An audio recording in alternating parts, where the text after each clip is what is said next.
But aren't you a bit worried that people will be unrepresented? I mean, 120 people. He's a smart kid. He's a smart kid. They get to sit in Parliament out of 5 million people is a small fraction as it is. But if you have a smaller government, aren't you a little concerned that some people won't get represented at all? Well, I would be, but just to be clear what I'm talking about, when I talk about a smaller government, I don't mean a smaller parliament. I think it is important to have a House of Representatives of parliamentarians, but that's quite different from the ministers, the Prime Minister, the Minister. Yeah, but like Ministry for Pacific People, gone.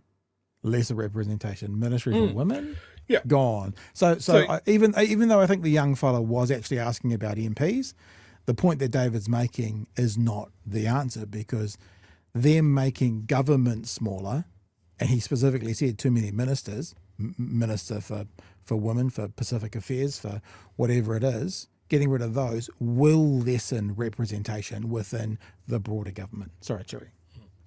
I think the takeaway there is David wants to reassure people that his job will be safe. Yeah.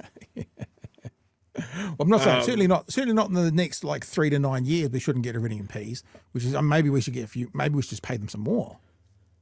This is always the thing with these guys when they talk about small government.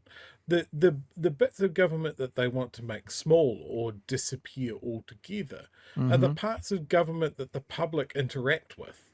Yeah. You know, or the parts that oppose them. Like, for example, we couldn't have those young voters. They'll be all lefties. So the parts that oppose them, the parts that don't vote for them, Ministry for Women, David Seymour, or like you say, same thing.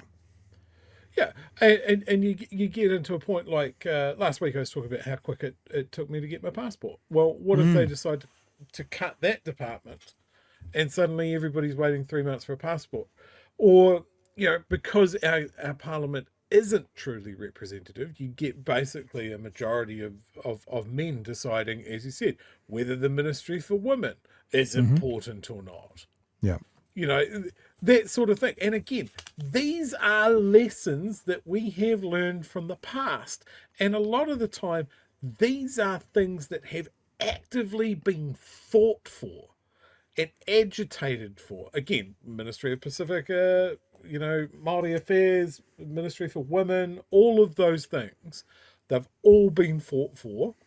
And David Seymour wants to go, no, we'll get rid of them. His own Ministry of Regulation is a fucking government blowout. And also just remember the other thing they oppose, like I was saying, is things that they don't, that speak against them, which is exactly why you're seeing this government want to have a referendum on Māori wards, but not on rural wards. Because, they vote for us in the rural wards. They have to have representation.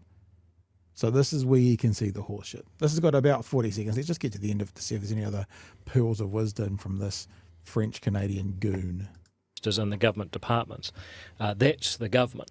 And one way I always think about it is if you go to the US, you can walk along the National Mall. Great example.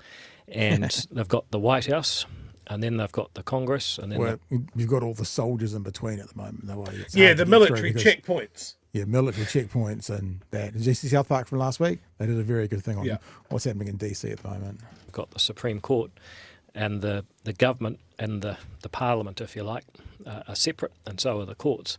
Here, we've got one Parliament, and the government, the Prime Minister and his ministers, sit amongst the parliamentarians. So it sort of seems like it's all the same thing, but it's not. And so I'm talking about, a smaller bureaucracy. I'm talking about less government spending. I'm talking about less rules and regulations.